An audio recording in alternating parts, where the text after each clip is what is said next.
Na tuni Seigneur batu wana bazali banani. Alobi na ngai ce sont des chrétiens. Bazali ba chrétiens o bazali ko sambela ko banimela kinga ipe na mokili. Mais ce sont des chrétiens wana. O to bengi ba chrétiens, ba faux chrétiens, ba chrétiens rétrogradés. Oyo bazali ko sala ba engagement na ba prière na bango na mokili. Mais maloba o bazali ko prononcer na ba prière na bango batikala ko sala yango te.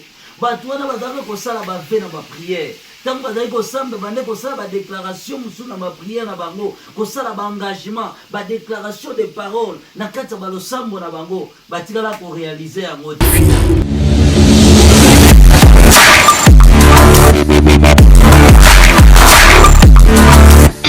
Oui, bien-aimés dans le Seigneur, vous qui nous suivez partout dans le monde à travers l'internet, à travers votre chaîne EHP Media TV, je vous dis mbote na ba chrétien et ba chrétien nyonso o bozili ba kwa kola biso kolo apambola biso pona komona na ressources na émission na biso ya sikato continuité na biso ya témoignage o ya notre frère le prophète Aston eza pona volonté na biso te kasi ngolu o nzambe ayebeki na kosala biso. Or la grâce et faveur immérité eza eloko ngana tokoki kozwa te mais na bolamu na ye apesi biso. Voilà pourquoi David a l'année pour il est riche à bonté. Voilà. Sur ce plateau, je suis ensemble avec notre frère, notre prophète Aston, pour la suite, il y a témoignage, il y a la chambre où il est à Visitaki, à Kati en fait. Voilà. Bote Moussa Lanzama. Oui, bote. D'abord, on a salué le peuple de Dieu, Oyo partout, Bazali, Kolanda, Biso, Natamboyo, Zambia, Siliko, Bongisa.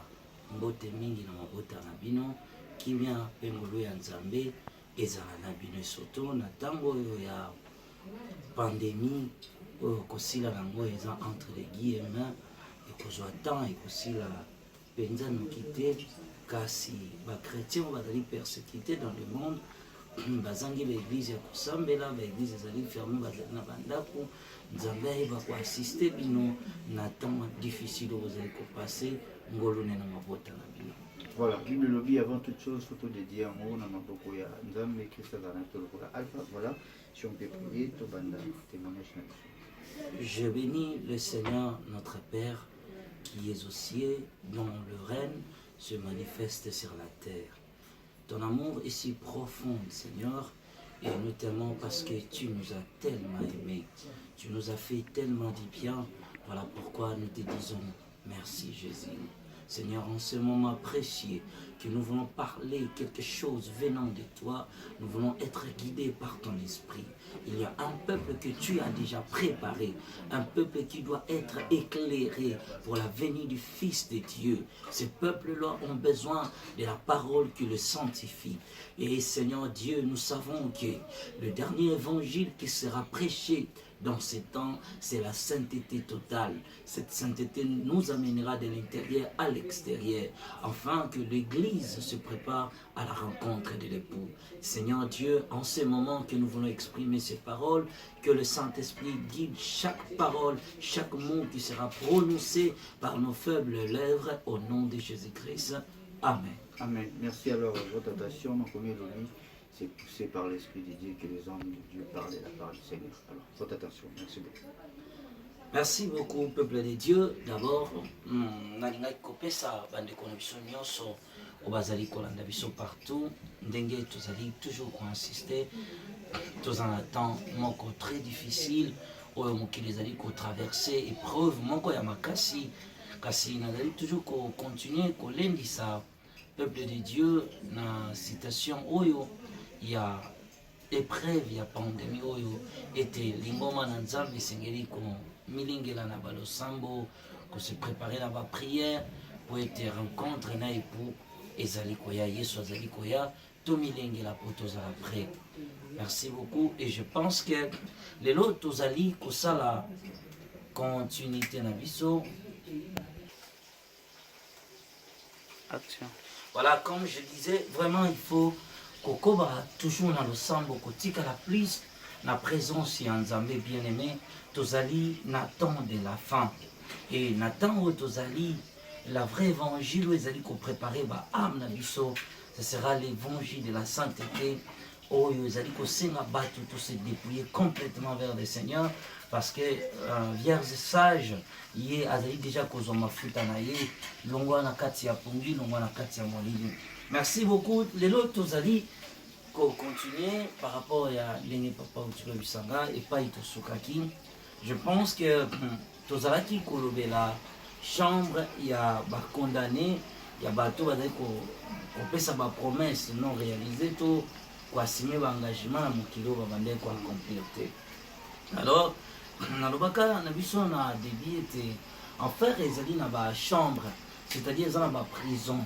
Et le nombre des prisons il y a place wana ezalaki au nombre de 351. Et c'est 351 qui est petit à petit pour toi aborder la chambre par rapport à tourment au bateau va subir na kati ya place wana. Et c'est maintenant comme ça maintenant que tous on a dans chaque prison ezali na ba diverses tourments au bateau bazali. Pour nous répondre à la question mo bande ko batunenga siko soki na masumu nyonso wana mutasali yango akota na chambre nini bazwaka le péché le plus influent.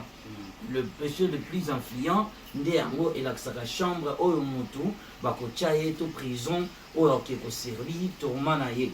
Mais yango Paul alobaki ba péché oyo elataka biso facilement. Et c'est comme ça. Alors ces jours-là, maintenant, tous avez toujours dans cette chambre, où on a condamné, on a assumer l'engagement, pour réaliser ma promesse. Je voyais maintenant ce millier des âmes dans ce lieu de tourments, on va coller là. Mais c'est très choquant. Non, on a été à cause il y a ma promesse, oh, on va s'arrêter dans mon kili, oh, on est trouvant comme ma petite chose. Mais écoutez, mais ma conséquence, il y a perdition, il y a âme éternelle, il y a moutou. Na isika oyo batuana, ça on a déjà jugé. Nombre chapitre 30, le verset 3. Lorsqu'un homme fera un vœu à l'Éternel ou un serment pour se lier par un engagement, il ne violera point sa parole. Il agira selon tout ce qui est sorti de sa bouche. Alors, ce qu'on attend, voilà, tu dois quitter parce que lorsque ces âmes ont vu le Seigneur Jésus-Christ, ils suppliaient le Seigneur, même ceux qui n'ont jamais crié au Seigneur Jésus-Christ, même ceux qui ne l'ont jamais accepté, na sika wana ya tourment, bazala bata ba croyance nyos pevi na mokili, mais na sika wana, batu wana nyos va se rendre compte que zala kaka na mutu moko apesa mela kibiso, po biso tozala sauver. Car c'est le nom de Jésus-Christ. Alors, en fait, ces âmes-là, babandé pour reconnaître que Jésus-Christ était le chemin du salut. Et à ce moment-là, maintenant, que je regardais ces âmes flamber dans le feu, embrasées, je le regardais, la tourment au bas, mwana bazalaki, bakor na bango ezaki tellement couvert na bankusu, banzutu na bango ezaki akopola, bazeko zika, na moto moko ezaki na température moko très élevée, même fournaise de feu, oh ya roi Nebuchadnezzar, ezalaka jamais la chaleur, ya tourment ya moto ezaki na sika wana. Alors, tout ça qu'on continue le voyage. Au milieu des flammes maintenant, on a une foule immense. Batou tellement batelemi et belé à batou. Batou wana sikoyo, to baniko ya. Le Seigneur Jésus-Christ me dira, et Seigneur to kende pa ya batou wana. Tout à la batou wana, to ki komona tourment na bango ezali nini. Na tuni Seigneur batou wana bazali banani. Alobi nangai, ce sont des chrétiens. Bazali ba chrétiens au bazali ko sambela ko banimela kinga ipena mokili. Mais ce sont des chrétiens wana. O to bengi ba chrétiens, ba faux chrétiens rétrogradés. O yo bazali ko sala ba engagement na ba prière na bango na mokili. Mais maloba o bazali ko prononcer na ba prière na bango batikala ko sala yango te. Batu wana bazali ko sala ba fe na ba prière. Tant bazali ko samba bande ko sala ba déclaration musu na ba prière na bango, ko sala ba engagement, ba déclaration de paroles na kata ba lo sambo na bango, batikala ko réaliser yango te. Bien aimé, il faut faire attention. Peut-être na tango bondelaka. Tenaka compte ya makamu nini oza ko prononcer la prière. Alors siko to bande ko avancer. N'a ko remarquer que batongo balataki ba robe, mais ba robe bango ezaki déchiqueté ba katana na banzoto na bango. bazalaki tellement humilié, très honté. Mais bazalaki kozika ce qu'on a place wana à moto. Et si quand on a demandé qu'on se dirigeait, le Seigneur me dit wana ezali propitiatoire. Mais et pas il va aller comme ça la expiation ba âme ya batu wana pour le châtiment ya perdition, ya condamnation na bango. Et c'est là maintenant ce que tu vas pour avancer. Tellement que j'étais choqué, tellement que c'était effrayant, insupportable. Nazali kokoka yango te na komona moto wana. Nyonso wana nazoloba, nazali komona batu wana na kati ya moto. Baza lokola mabaya, lokola konye eza kopela moto, mais na eta wana batu wana bazokufa te, batu wana bazovivre. Batu wana bazika, okomona squelette comme rouge. Donc malgré comme une eta wana. Apocalypse chapitre 9 verset 9 verset 6. La Bible dit qu'en ces jours, les gens chercheront la mort, mais va retrouver l'iwate. Na tangu wana, ne siko tobandi ko poussana, tobandi ko ya. Tangu tobandi ko ya, tu es remarqué que batu wana bazalaki tellement entouré de démons. Ba démons moko bazalaki ébélé. Ba démons wana nde le Seigneur Jésus me dira, bango bazali censé ya kosalaka expiation ya ba âme ya batu wana. Et c'est comme ça maintenant que nous tous aquí pour avancer. Tango tokomi, mais si quand tokomaki tokuti le chef des démons, chaque prison ya enfer ezali na obabengi prince des démons, ya zali siko ya ziraka ba démons nyonso bazali wana. Donc ezali ba démons majeurs na ba démons mineurs. Parce que oazali démons majeurs, ye mutu apesaka ba ordre na ba démons mineurs makamuni esengeli basala. Mais bateau bazali ko subir le plus grand châtiment de Dieu du tourment, ce sont des gens qui ont connu Dieu sur la terre, mais qui n'ont pas marché conformément au principe de Dieu. Ne batouana, ba sibiraka, ba tortille le plus élevé. Et c'est comme ça maintenant, tant to poussani. To kuti siko le chef des démons wana, ou le multiple démons bazali ko entourer ba amwana, le chef des démons maintenant azaki siko se moquer na batouana pour avoir fait des déclarations dans leur prière, mais batena jamais compte ya maloba na bango. Tango to komi, chef des démons a sali appel ya mutu liboso. Na iko remarqué que na loboko na azaki na liste moko simbaki na maboko na ye. Na tuni Seigneur Jésus-Christ liste wana simbi papier wana simbi na maboko na ezali ni. Alobi ezali tous les engagements mutu azaki ko prononcer na kata ba prière na ye. Ba démon accusateur bango bayaka ko zwa biloko tolobaka na ba prière na biso makambo to mesana koloba nzambe salela nga soko serenga nzambe na ko sala boy bango siko bazaka wana ba accusateur. Merci. Psaume 59 verset 6.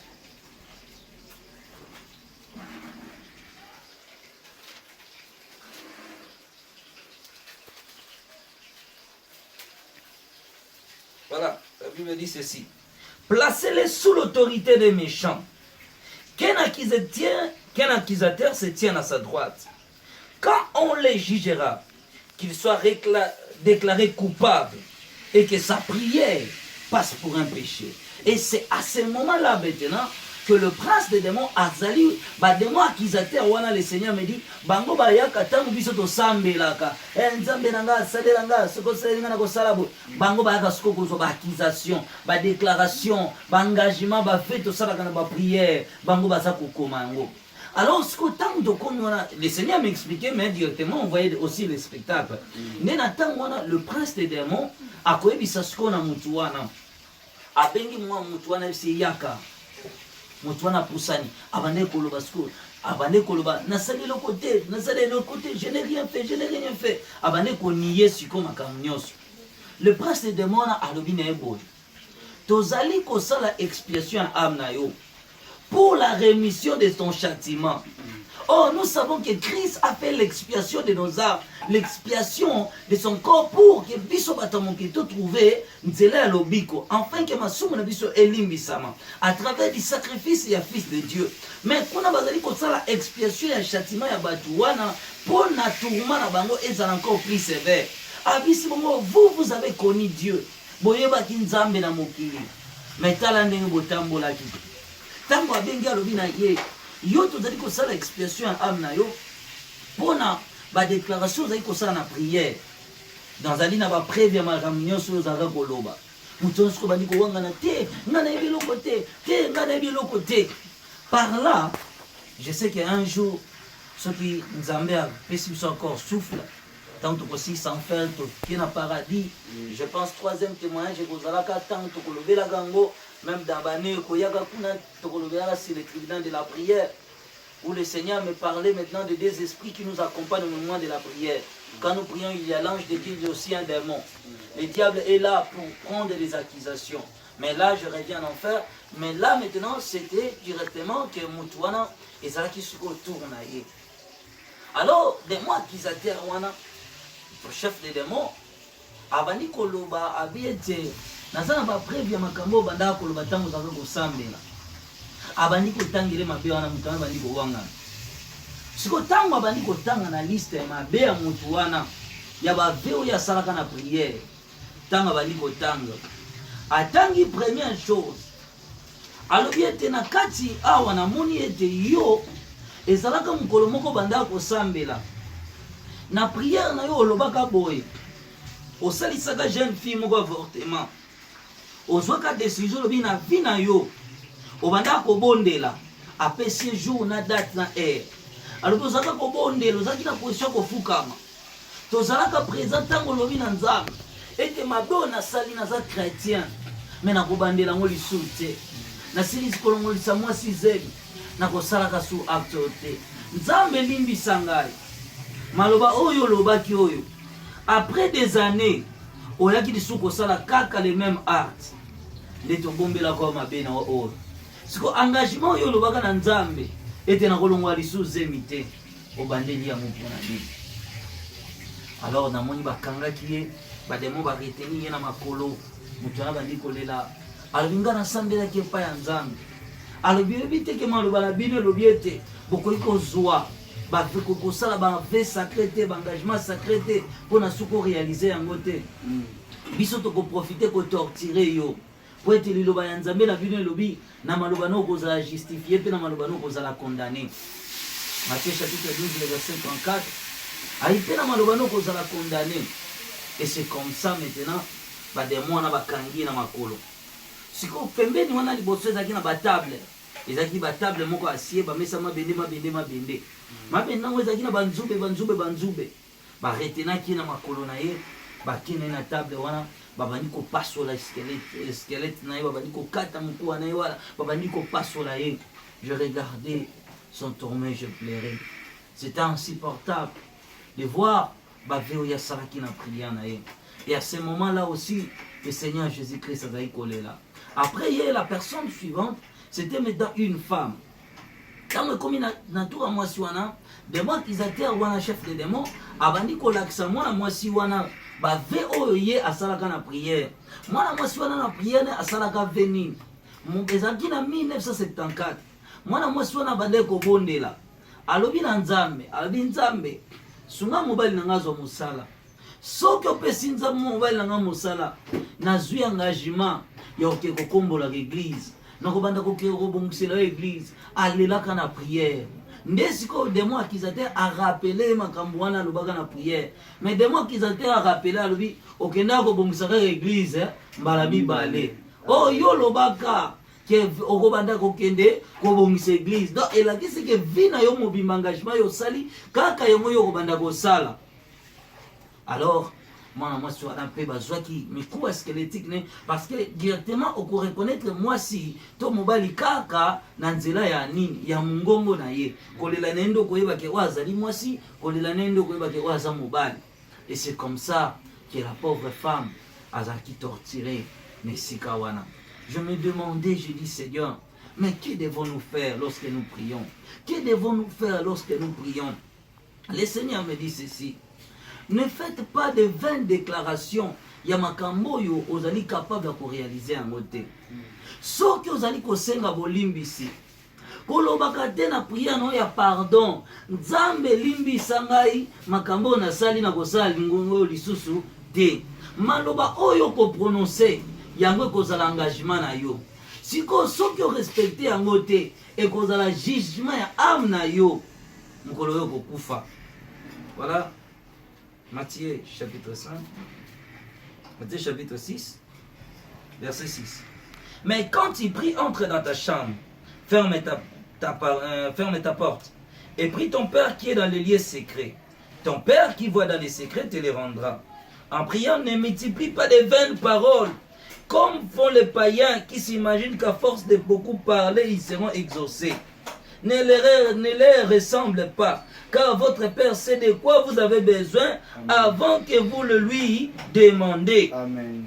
Bien-aimé, quand tu es faible, quand nous sommes des hommes, bien-aimé, Sokotangi, même Psaume 51, prière à David, qui se répand devant Dieu pour avoir commis un crime. Mais David, atikalité koloba na prière nzambe limbisanga makambo nga David na seli na kobandela ngo lisusu te asala engagement wana te. Et ces âmes-là, mes sœurs, mes frères, va se retrouver qui na esika wana. Bazalaki tellement nombreux. Oh, bazalaki kosala ba 20 déclarations na ba prière na bango. Bazalaki ko porter ba garant. Musolo moni ba démon ba poussi wana. Na moni ba démon ba bani ko torturer. Et na tuni Seigneur y a encore asalini abi yoka crime na ye. Ye bazalaki ko sambela na prière na ye. Azo sala prière. Alobi Seigneur Dieu, pesanga makasi. Na lingina telema. Na suis courage. Na kobanda ko sala ba évangélisation. Pour l'épanouissement œuvre na yo na zui autorité na ndimi na vie nanga mwana nanga bika na hôpital malade mwana nanga sila kona kozwa décision vie nanga mobimba na okino bakotambola kosala ka évangélisation mwana na pas bika na hôpital tant mwana biki na hôpital asala ka makasi d'après des mois qu'ils atterrent à l'obi et loko liso moko sala ka envers biso okenda ko évangéliser mutu mwa bongola motema. Alors, mutwana to landa ye yo mutolongole na cannabis. Mais le problème, yo lo baga vino mobimba. Kaso continue ka mission wana te. Ndesor na ya se retrouva ke sika ba chrétien o ba sala ka ba engagement na ba prière na ba motomba bondelaka. Bazoka ba décision envers Nzambe o ba ko asimete. Yeso lo bito jirete. Tozwa totika la jamais ko jire ni na mokili. Totika la jamais ko jire. Yesu atelemela problème ya ko gérer. Albi oui na bine ezala oui, non na yope ezala non. Et c'est comme ça que tu es kotala. Yesu albi nanga mon peuple périt faute de connaissances. Osée chapitre 4 verset 6. Abi par l'ignorance mon peuple périt. Et c'est comme ça que tu bandesko pour s'éloigner. Et pas ya ba chrétien au bazai ko sala ba engagement na ba prière na bango. Au bazai ko respecter ba engagement ya ba déclaration na bango te. Batouana bazai ko subir un grand tourment na isikawana. Mais le Seigneur m'avait dit Singlet de continuer le voyage. Parce que tu as toujours dans la même chambre wana alors que tu dois avancer. Parce que tu as dit section mobimba ya tourment, section mobimba ya torture. Alors tant que tu vas dire comment ta place wana tout le monde place à propitiatoire et si comme ça la expiation et torture à amba chrétien, il fallait mettre toujours la direction montante wana pour te continuer le voyage. Si tu poussa na tu es comme na place moko batu bazali ko se retrouver bwana ezalaki siko ba dignitaire ya mokili ba dignitaire wana bazali pe na prison na bango respective mais awa tokutaki bango lisusu une grande partie ya bato bazalaki wana bazalaki bato bazalaki ba dignitaire na mokili ba se retrouver ka place wana po basalaka ba ve basalaka ba engagement ba promesse à population ba promesse à ba entreprise ya makambo ba koka ko asimete. Et c'est comme ça que le Seigneur te rend bango visite. Ne te bande comme à ta place wana. Tant que tu bandi comme à ta comme à place moi tu mutu moko bande ko lela. Tu es se diriger na force na libulo ya zalaki. To comme wana tu comme na kazaki un ancien président ya Tchad. To kuti na kata force na wana. Azaki torturé. Mais na kata libulo ne ezaki mingongo ya batu zaki ko lela. De milliers ya batu bandi ko ganga justice, justice, justice, justice. Justice, justice. Mais ezaki na nzoto ezaki na batache ya ba main noire. Ba kangama na nzoto. Sikoyo dans le vide, ezaki na biloko mo ezaki maboko moko ya pamba boya noir, ezaki na makonga, ezo chupa ke nzoto mobimba. Azaki tellement na souffrance moko insupportable. Et c'est comme ça que tant to bandi ko tala ye, to komi liboso ya force na ye. Le Seigneur alobi na ye, ton cœur est rempli de méchanceté. Au salaka ba promesse, au tikala ko tenir te. Abandiko lela. Alobi Seigneur, aie pitié de moi. Jésus, je t'en prie, s'il te plaît Seigneur. Limbi sangai, bimisanga na kata fos oyo. Yokelanga mawa, bimisanga na kata fos oyo. Yokelanga mawa, limbi sangai. Yesu alobi na ye. Toute ta vie otikala koyeba ngai te. Tu as suivi le monde. Tu avais rejeté le prix de ton âme. Et aujourd'hui, Soko s'est retrouvé Nesika-O à cause de tes mensonges. Et allait trop tard.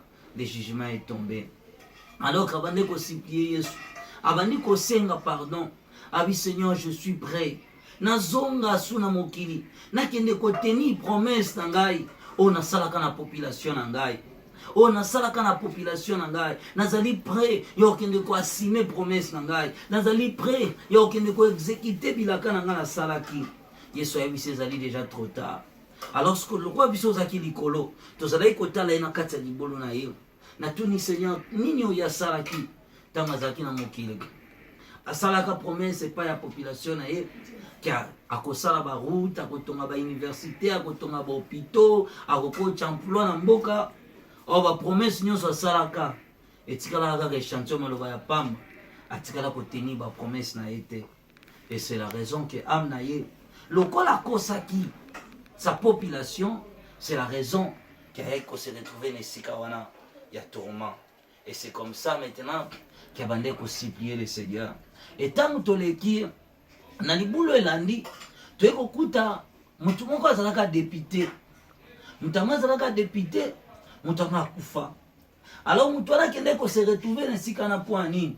Akendaka na village na bango ba voter. Na tango élection akei na ba village na bango ba voter ye ateni ba promesse o ezalaki na musala ya député te alobi na kokochela bino courant na kokochela bino mai na kotongela bino banzela na kobunda bokozwa biloko ebele na koyana ba groupe électrogène na mboka na kobongisa contre na biso kozala bien banzele kokota oh ezalaki musala na ye te olaloba ete na kopesa na koleka na l'état na koloba na parlement na kosala ba motion na kosala ba déclaration na okene kokocha pe problème ya nini na biso na kobunda ne fiske po biso pe tozwa solution mais ya tenaki engagement ke yenda kosala ni na kokotisa lokola kaka jeu de mots wana ezwaki ye. C'est la raison qu'il a dû se retrouver nesika wana tourment. Une autorité va être amenée pour toujours à cause des fausses promesses. Salaki na base na ye. Et c'est la raison n'ayez pas qu'on se retrouve dans ces kawana. Ils étaient tellement nombreux. Au bazai qu'on se retrouve dans ces kawana. Alors je viens chef d'entreprise. Oh, qu'on se retrouve dans ces kawana. Je l'ai reconnu parce que le Seigneur m'avait parlé. Père Ibsinga histoire. Chaque âme, oh, tout ça comme on a dans les lieux de tourment, n'a directement qu'on soit explication. Il y a Seigneur. Et c'est comme ça maintenant tant que tu recommences pas naïe. Tokuti azalaki na kati ya libulu wana azalaki na ba chaîne linga enzoto mobimba. Alors na munoko na azalaki na ba crochet ba komi corruption. Alors na tuni Seigneur aiko se retrouver na sika opona nini ya aiko se retrouver na sika na pona nini ezalaki na chef moko azalaki liboso na ye ya azalaki na sima a motiver baninga entreprise a coach bango ba idée que muto zo sala malamu te tuka to sala nyonso muto ba longole na musala ba travailler na baninga basali nyonso basali ba campagne boyena boy ba mobiliser ki société pour na départ ya des jours na alonga na entreprise. Alors tant ndenge basalaki bongo po ya longwa bango pe ba syndicat entreprise ba kundi po ba engager kaka mutu o ya entreprise ni ba ko voter ya lobi parmi bato ya convaincant ki ke yende azaka na place wana. Alors après pesi ba promesse tant ya ko mata a ko restaurer entreprise makambo ko tambola bien ba gens ba ko zala bien payé après ça qui vraiment beaucoup d'assurance. Oh Yesu ayebisa kinga. Mais au moment où azalaki placé na sika wana ba grand corrupteur ya bato nyonso bazalaki na ba autorité ba gouvernement ba bande ko yezaki sika na bango kolela ba fongolaki boîte sengelo kota pe na nzela oyo. Alors ayaki na ba intention malamu ko sala mais lokola ba o bazalaki le plus influent ba ki ko corrompre ye ba la nzela ya magui abandonnaki siko ba promesse mais pour atténuer moto ya bato na entreprise pour chaleur bakamwa balongola ka été. Il ne faisait que corrompre les gens pour ne pas tenir ses promesses. Et c'est la raison qui a qui se retrouver dans Sikawana. Alors maintenant, pour avancer, pour se limiter pour aujourd'hui, c'est comme ça maintenant que tant que tu as les casco dignitaires à Mokili, tu as condamné à Batoyo, ça a fausse promesse et pas yaba na bango. Na mutu liboso to kuta ki ba bombo bande ko kangana na nzoto. Ba bombo zo kanga justice. Na tuni Seigneur, pourquoi il se retrouver dans sika o? Asala ka ba papa na bande ko kene musala na tongo bana kaka ne bazala ka ba yaki. Wana yeso zo bete na lisone bana ba ye ba bandi ko le papa, tu vas nous amener les bonbons, les biscuits. Arasire bana d'accord tant na ko uta musala na ko yela bino ba bombo na ba biscuits. Oh, ba promesse ça que pas bana ko yela bombo na ba biscuits. Auta musala ayela bango te. Siko mukolo ya kufaka aka kokufa mukolo moko asalaka crise na nzela na mukolo wana a promettre bana akoyela bango ye mukalaki bana koyela bombo na poko ba bombo akoyela bona ba chocolat ake musala na poko aya ayela bango pete. Mais lobi nango ko bimane asalaka accident plutôt aka ko sala crise dans nzela tanga zo kene musala akwei na nzela batu ba mawa ba memaki na hôpital a se retrouvaki na hôpital après moi sina bana ba ki hôpital ye atikala kana état wana comment jusqu'à ce qu'il a kokufa. Et c'est comme ça maintenant que eloko ya ko meme na lifelu ba promesse asalaka na bana un jour avant sa mort ya ko yela ba bombo na ba biscuit memaka te nde mwana ba bombo na ba biscuit ko kamana na nzoto ezo senga justice en Zambie. Et c'est la raison que cet homme s'est retrouvé en enfer. Voilà, merci beaucoup. On est là qui suite, il y a visite à la chambre. Visite, il y a chambre kaka, il y a bateau et engagement. Oh non, tu as achevé. Engagement. Voilà, tout là dedans vraiment la Bukebi, nous sommes arrivés déjà à la fin. Il y a partie où le Koyibi n'a pas clôturé, mais prochainement, pour revoir continuité, il y a moi continuité moukier mais tu vas introduire chambre et va condamner sexuel. Voilà, alors on a précipité notre question, on a vu plus de 10 questions, on a posé au moins 3 propos, il y a syllabis et puis les livres, les alliés, puis les alliés, est-ce que tu as la capacité à poser mon internet, soit tu as musique, aux amis placés à répondre. Voilà, le problème objectif de l'impression des alliés, toujours ça là, des livres. Tout ça livre, tu as commis déjà une grande partie. La partie tu as commis, je pense que fin il y a au mois de décembre, et que partie ici non important au commun parce qu'Espérance est à 351 prisons. Alors ceux qui n'ont pas comment ils ont un livre monté qui contient expérience wana. Maintenant autour de il y a 150 pages et qui contient plus ou moins 7 à 8 chambres de l'enfer. Déjà une petite partie, mais avec 150 pages, c'est déjà beaucoup. Né en livre, Tozo Bimisa. Au mois de janvier, peut-être déjà, il y a dispo, parce qu'il faut que les lecteurs va relire, en gros, Sungabiso à disposition un livre pour te rendre disponible au peuple de Dieu. Et dans temps un an, je pense au mois de janvier, si le Seigneur nous permet, nous promettre, si le Seigneur nous fait grâce, dans le mois de janvier, déjà, merci beaucoup. On a raisonné pour les questions. Maman Hélène, tu es en Belgique à Lobby. Ah, nous avons tout à l'heure l'émission, il y a Papa Stongoé, témoignage. Est-ce qu'il y a une copie en mot ça y est pour Lobby n'a pas coupé pour réclamer pour la justice? Non, tant qu'on sont Ezali, Bissoto Zali, la voix, comme la Bible dit, la voix qui crie dans les déserts. On dit que nous autres, ça y a un Zangongo. C'est ça qui appartenir à Ngaïté. Eza ko appartenir na ngai tezali ya Nzambe motu nyonso akozwa ngo objectif principal ezali ete message yango ekende mokili mobimba ngai makasi nange soki kaka ya ndeko wana bazali na makasi ya kote ya baninga na babisi na banzela na bango po ete évangile Nzambe alingi ete ama na temps de la fin ezali cette sanctification intérieure et extérieure pour préparer épouse dans la rencontre de l'époux akoki kosala nyonso akoki kotélécharger akoki kosala basela akoki kosala balivre na marque na ye asangisi nyonso ayoki atraduit même na français même bandeko mingi basali yango na yoki ebele bandeko ebele na babrésil sala nyonso kosala objectif principal ezali ete baame kaka bazala sauvé. Voilà, comme d'habitude numéro ya prophète Aston.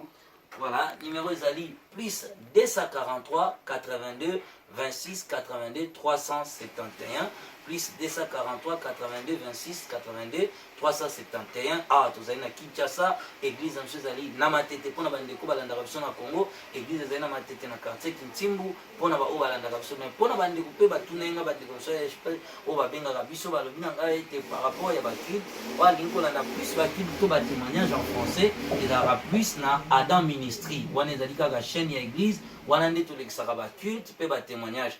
Mpe mpona retraite na biso mpona bandeko nyonso oyo balingaki koyeba programme de biso ya retraite ezali ekobanda le 25 jusqu'au 20 décembre.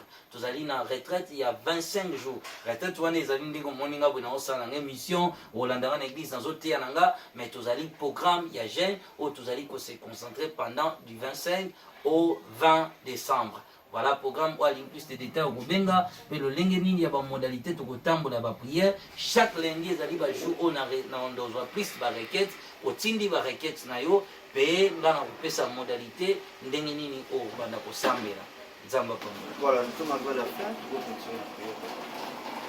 Ils sont bénis baoyo bazali koyoka maloba na yo Seigneur Dieu mpe biso nyonso nzambe na ngai moto naza kotémoigne na baoyo bazali kolanda yango biso nyonso moto akoki ya kosalela na mbala moko azali te, kasi tokotelema mpe kosalela kaka ndenge molimo mosantu ye akosunga biso.